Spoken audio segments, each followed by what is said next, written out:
दिनांक 25 अगस्त 2025 को दोपहर 2 बजे होटल चैताली बिजनौर में एक महत्वपूर्ण प्रेस कॉन्फ्रेंस आयोजित की गई, जिसमें रेवरेंड डॉक्टर राहुल उठवाल, सेवानिवृत्त जूनियर कमीशन अधिकारी, भारतीय सेना, ने वांछित अपराधी बिशप एलिया प्रदीप सैमुअल से संबंधित गंभीर तथ्यों को मीडिया के समक्ष प्रस्तुत किया।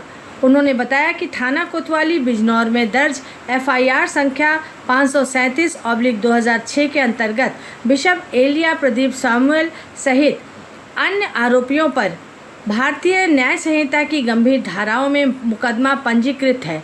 विवेचना उपरांत न्यायालय में आरोप पत्र दाखिल किया गया तथा माननीय न्यायालय द्वारा गैर जमानती वारंट और उसके बाद धारा 82 की कार्रवाई प्रारंभ की गई।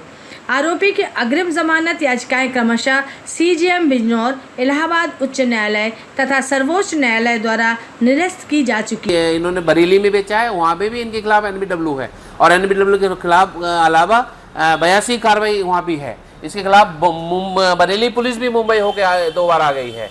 इसके अलावा मथुरा में इनके खिलाफ एफआईआर दर्ज है और चार्जशीट दाखिल हुई है। इसके अलावा इनके खिलाफ अलीगढ़ में एफआईआर दर्ज है, वहाँ भी चार्जशीट इनके खिलाफ लगी है। इन्होंने 300 पावर ऑफ अटॉर्नी बना के भारत सरकार की जो संपत्ति है, चर्च समाज की संपत्ति है, जो कुछ सरकारी संपत्ति है और कुछ प्राइवेट चर्च की संपत्ति है, इन्होंने उसको बेचा है। बेचने वाले में एक एलिया प्रदीप सैमुअल है जो अपने आप को बिशप कहता है और उसने ये संपत्ति बेच दी। उसके अलावा एल्गिन आर्चिंग है और कुछ लोग मृतक हो गए हैं, उन्होंने संपत्ति बेची और यहाँ के लोकल लोग हैं खरीदने वालों में। नाम क्या है खरीदने वालों? नरपाल सिंह, धर्मपाल सिंह, इनके नाम हैं जो उन्होंने ये संपत्ति खरीदी थी। अब इसमें क्या कोई सुप्रीम कोर्ट का कोई आदेश आया है? इसमें आदेश ये है कि हाई कोर्ट में ये लोग स्टे लेके बैठे हुए थे, लेकिन हाई कोर्ट ने स्टे खारिज कर दिया और इनको ये कहते हुए कि इनको कस्टडी में लेकर इनके से पूछताछ की जाए जो अब अतिआवश्यक है। उसके बाद ये सुप्रीम कोर्ट गए, सुप्रीम कोर्ट ने भी इनके स्टे को खारिज कर दिया और खारिज करने के बाद सुप्रीम कोर्ट ने कह दिया कि इनको कस्टडी में लिया जाए और कस्टडी में लेकर इनसे पूछताछ की जाए।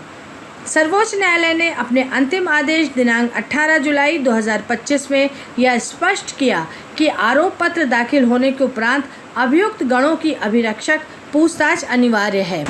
प्रेस कॉन्फ्रेंस में यह गंभीर तथ्य उजागर हुआ कि 16 जुलाई 2025 को बिजनौर पुलिस की एक टीम आरोपी की गिरफ्तारी हेतु मुंबई गई थी।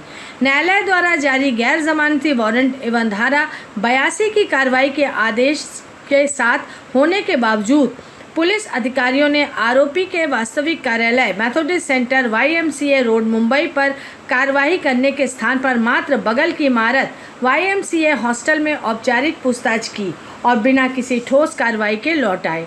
यह आचरण यह संकेत देता है कि या तो पुलिस ने गंभीर लापरवाही बरती है अथवा आरोपी को जानबूझकर संरक्षण प्रदान किया गया है। मुंबई पुलिस यहाँ से मुंबई पुलिस गई थी, लेकिन गलत एड्रेस पे चली गई या फिर उन्होंने खुद गुमराह किया है।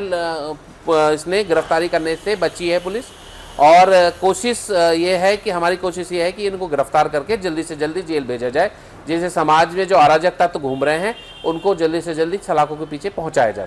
डॉक्टर राहुल उठवाल ने कहा कि यह स्थिति न्याय व्यवस्था के लिए अत्यंत चिंताजनक है, क्योंकि सर्वोच्च न्यायालय तक से राहत न पाने वाला एक भगोड़ा अपराधी आज भी खुलेआम घूम रहा है और पुलिस महज औपचारिकता निभा रही है। उन्होंने मांग की कि इस पूरे प्रकरण की उच्च स्तरीय जांच कर जिम्मेदार पुलिस अधिकारियों पर कठोर दंडात्मक कार्रवाई की जाए, आरोपी की शीघ्र गिरफ्तारी सुनिश्चित की जाए तथा धारा 82 की कार्रवाई को कठोरता से लागू करते हुए आरोपी की संपत्ति तत्काल कुर्क की जाए। उन्होंने यह भी कहा कि यदि आरोपी को संरक्षण देने का प्रयास सिद्ध होता है तो संबंधित अधिकारियों के विरुद्ध एफआईआर दर्ज की जानी चाहिए। प्रेस कॉन्फ्रेंस में बड़ी संख्या में मीडिया प्रतिनिधि उपस्थित रहे और इस विषय पर अपने अपने प्रश्न पूछे। बिजनौर से सुशील पॉल की रिपोर्ट, जनतपिश न्यूज़, लखनऊ।